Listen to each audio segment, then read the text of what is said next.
जहां पर लेकर आई हूं देश दुनिया की सारी बड़ी खबरें। तो दोस्तों 2 हफ्ते के लिए बढ़ेगा फिर से लॉकडाउन, लेकिन कम्युनिटी स्प्रेड के खतरे को देखते हुए और सख्त होगी गाइडलाइंस। वहीं आखिरकार मिल ही गया कोरोना वायरस का 100% कारगर इलाज, इसको लेकर के भी है बड़ी खबर। इसके अलावा मोदी सरकार ने भी कई बड़े ऐलान किए, वो भी आपको एक एक करके बताएंगे।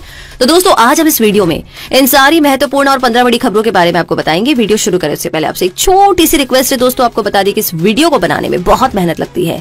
अगर आप इस वीडियो को लाइक करके इस वीडियो को पूरा देखेंगे तो हमारी मेहनत सफल होगी। तो आइए शुरू करते हैं खबरों के सिलसिले को। सबसे पहली खबर है कि देश में कोरोना का तांडव जारी है, 90,000 पार हुए मामले। जी हाँ दोस्तों, सबसे पहले आपको कोरोना वायरस का एकदम ताजा स्टेटस हम बता देते हैं। आपको बता दें कि देश में कोरोना का तांडव जारी है और अब तक कुल 90,614 मामले सामने आ चुके हैं, जबकि अच्छी बात है कि 34,204 बिल्कुल स्वस्थ होकर के घर जा चुके हैं। वहीं 2,871 लोगों ने इससे दम तोड़ दिया है। स्वास्थ्य मंत्रालय के मुताबिक पिछले 24 घंटे में कोरोना के रिकॉर्ड सबसे ज्यादा 4,758 नए मामले सामने आए हैं, जिसके बाद सरकार के हाथ पांव फूल गए हैं। वैसे आप स्क्रीन को पॉज करके अपने राज्य का स्टेटस चेक कर सकते हैं। वहीं कोरोना महाराष्ट्र और गुजरात में कहर बरपाने लगा है। महाराष्ट्र में एक दिन में कोरोना वायरस के 1,606 मामले और गुजरात में 1,057 मामले सामने आए हैं। इसी के साथ आगे दूसरी खबर की करते हैं बात। निर्मला सीतारमण बोली कि इसरो की सुविधाओं का प्रयोग कर सकेगी प्राइवेट कंपनीज। जी हाँ दोस्तों, वित्त मंत्री निर्मला सीतारमण ने कहा है कि अंतरिक्ष क्षेत्र की गतिविधियों में निजी क्षेत्र को शामिल किया जाएगा। अंतरिक्ष क्षेत्र में सैटेलाइट और लॉन्चिंग के लिए निजी कंपनीज को समान अवसर दिए जाएंगे। भारतीय एयरस्पेस सेवाओं में बंदिशें कम की जाएगी। निजी सेक्टर को इसरो की सुविधा का उपयोग करने की परमिशन दी जाएगी। भविष्य की परियोजनाओं में ग्रहों की खोज, अंतरिक्ष यात्रा आदि निजी क्षेत्र के लिए खोली जाएगी। वित्त मंत्री ने कहा कि देश के सिविल एविएशन सेक्टर जो कि प्रतिवर्ष 1,000 करोड़ का है, उसमें एयर स्पेस पर प्रतिबंध कम किए जाएंगे। उन्होंने कहा कि फिलहाल सिर्फ 60% एयर स्पेस आसानी से उपलब्ध है। इसी बात के साथ आगे बढ़ते हैं। खबर नंबर तीसरी है कि गृह मंत्री ने कहा मजबूत, सुरक्षित और सशक्त भारत पीएम मोदी की सर्वोच्च प्राथमिकता। जी हाँ दोस्तों, वित्त मंत्री निर्मला सीतारमण ने आर्थिक पैकेज की चौथी किस्त की घोषणा की। पैकेज वित्त मंत्री की प्रेस कॉन्फ्रेंस के बाद केंद्रीय गृह मंत्री अमित शाह ने ट्वीट करके कहा कि पीएम मोदी का सुधार, प्रदर्शन और परिवर्तन का मंत्र पिछले 6 वर्षों में भारत की अभूतपूर्व वृद्धि की कुंजी में है। मैं प्रधानमंत्री मोदी और वित्त मंत्री निर्मला सीतारमण आज के ऐतिहासिक फैसलों के लिए धन्यवाद देता हूं, जो निश्चित रूप से हमारी अर्थव्यवस्था को बढ़ावा देंगे और आत्मनिर्भर भारत के प्रति हमारे प्रयासों को आगे बढ़ाएंगे। इसके बारे में आपकी क्या राय है, हमें जरूर बताएं। आगे चौथी खबर है कि अब देश में होगा रक्षा उपकरणों का निर्माण, कई हथियारों के आयात पर लगेगा बैन। जी हाँ दोस्तों, बात ऐसी है कि वित्त मंत्री ने डिफेंस सेक्टर के लिए कई बड़े ऐलान किए हैं। डिफेंस उपकरणों को स्वदेशीकरण किया जाएगा, यानी इन्हें देश में ही बनाने पर जोर दिया जाएगा। डिफेंस इंपोर्ट में कमी लाने पर जोर रहेगा। समयबद्ध तरीके से रक्षा खरीद में कमी सुनिश्चित की जाएगी। वित्त मंत्री ने कहा कि मेक इन इंडिया और आत्मनिर्भरता एक भागीदार बन गए हैं, खासकर जब आप रक्षा जैसे उद्योगों के बारे में बात कर रहे हैं। सशस्त्र बलों को सर्वोत्तम उपकरणों और नवीनतम तकनीक की आवश्यकता होती है, इसीलिए कुछ नवीनतम हथियार आयात किए जाते रहेंगे।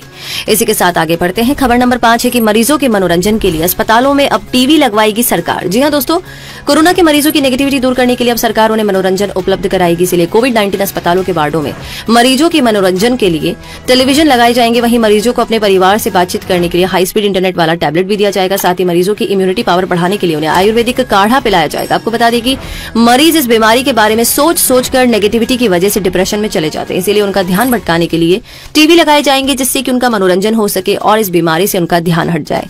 वैसे दोस्तों, इस बारे में आपकी क्या राय है, कैसा लगा आपको ये नया आइडिया, हमारे साथ जरूर शेयर करें।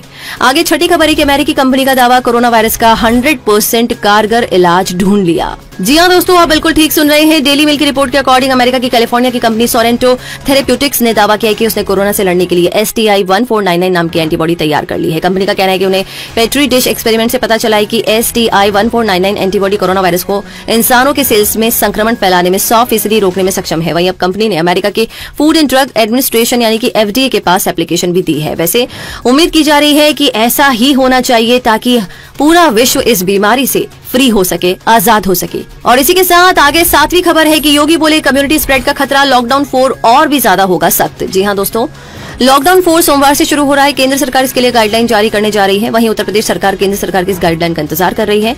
हालांकि यूपी में चौथे चरण के लॉकडाउन को लेकर के सारी तैयारियां पूरी हो गई है। योगी ने कहा है कि यूपी में भारी संख्या में प्रवासी श्रमिक आ रहे हैं। ऐसे में अगर लॉकडाउन 4 में छूट दी गई तो यूपी की स्थिति गंभीर हो सकती है और यहाँ पर कम्युनिटी स्प्रेड हो सकता है। योगी ने स्पष्ट कहा है कि यूपी में कोई भी ढील नहीं दी जाएगी। आई नो कि ये बहुत ही कड़ा नियम है, बहुत ही कड़ा डिसीजन है, कोई भी ढील नहीं दी जा रही है, लोग बहुत परेशान है, लेकिन आपको पता है कि जान है तो जहान है। इसी के साथ अगली खबर है स्टूडेंट के लिए। नंबर 8 पर खबर है कि एमपी बोर्ड 10वीं के बाकी बचे विषयों की नहीं होगी परीक्षा, छात्र कर दिए जाएंगे पास। जी हां दोस्तों, मध्य प्रदेश एमपी बोर्ड ने भी 10वीं की अधूरी रह गई परीक्षा को नहीं कराने का फैसला किया है। मध्य प्रदेश माध्यमिक शिक्षा मंडल की 10वीं के जो पेपर शेष रह गए हैं अब वो नहीं होंगे। 10वीं के जो पेपर हो गए उनके अंक के आधार पर रिजल्ट तैयार होगा। जिन विषयों के पेपर नहीं हुए उनके आगे अब पास लिखा जाएगा। हालांकि माध्यमिक शिक्षा मंडल की 12वीं की परीक्षा के जो पेपर शेष रह गए हैं उनकी परीक्षा 8 जून से 16 जून के बीच में होगी। इसी के साथ आगे 9वीं खबर है, ऑनलाइन हुई देश की 1000 मंडियां, वन नेशन वन मार्केट से किसानों को मिलेगा ये फायदा। जी हां दोस्तों, मोदी सरकार ने अपने एक बड़े लक्ष्य को पूरा करते हुए अब देश की 1000 मंडियों को राष्ट्रीय कृषि बाजार यानी कि ENAM प्लेटफॉर्म से जोड़ दिया है। इसके तहत किसान अपने नजदीकी बाजार से अपने उत्पाद की ऑनलाइन बिक्री कर सकते हैं। व्यापारी कहीं से भी उनके उत्पाद के लिए पैसा भेज सकते हैं। आपको बता दें कि अब तक E-नाम प्लेटफॉर्म में 18 राज्यों और 3 केंद्र शासित प्रदेश शामिल हो गए ताकि देश में कृषि उत्पादों के लिए एक राष्ट्र एक बाजार का निर्माण हो सके। इस बारे में आपकी क्या राय है, कैसा लगा आपको सरकार का यह डिसीजन, हमें जरूर बताएं।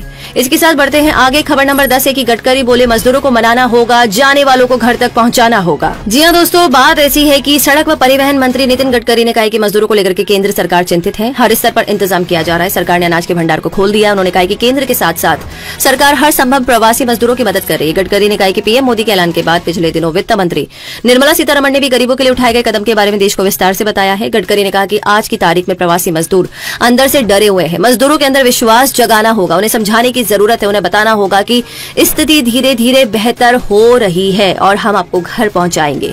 इसलिए विश्वास रखिए, धैर्य बनाए रखिए, आपको घर पहुंचाने की पुरजोर कोशिश की जा रही है।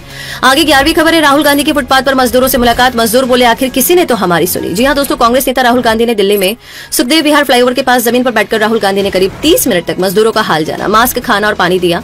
उन्होंने कार्यकर्ताओं से बोलकर गाड़ियां मंगवाई और कहा कि इनसे आप सभी लोगों को घर तक पहुंचाया जाएगा। राहुल के जाने के बाद कार्यकर्ताओं ने मजदूरों को गाड़ी में बैठाकर निश्चित जगह तक छोड़ा। राहुल गांधी की मजदूरों से मुलाकात पर कांग्रेस ने ट्वीट किया कि लोगों के दर्द को केवल वही नेता समझ सकते हैं जो उनका ध्यान रखते हैं।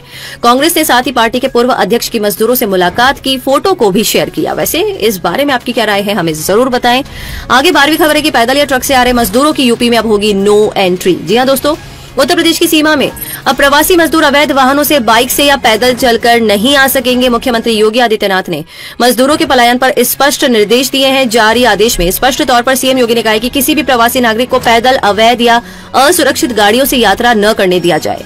इसलिए दोस्तों, अगर कुछ ऐसा प्लान है आपका, अगर आप फंसे हुए हैं कहीं पर और सोच रहे हैं किसी भी जरिए से जाने की, तो एक बार दोबारा सोचिए इस बारे में और मदद लीजिए सरकार से। आपके नियर बाय जो भी पुलिस थाना है वहां जाकर के हेल्पलाइन नंबर से वहां पर आप पूछ सकते हैं कौन सी ट्रेन का क्या टाइमिंग है जो आपको अपने घर छोड़े, आपके घर पहुंच जाए, आपके राज्य पहुंच जाए। तो प्लीज आप पैदल, साइकिल, गाड़ी या ट्रक में नहीं जाए क्योंकि आपको एंट्री नहीं मिलेगी। इसलिए प्लीज थोड़ा सा आप इस बारे में एक बार फिर से सोचिए।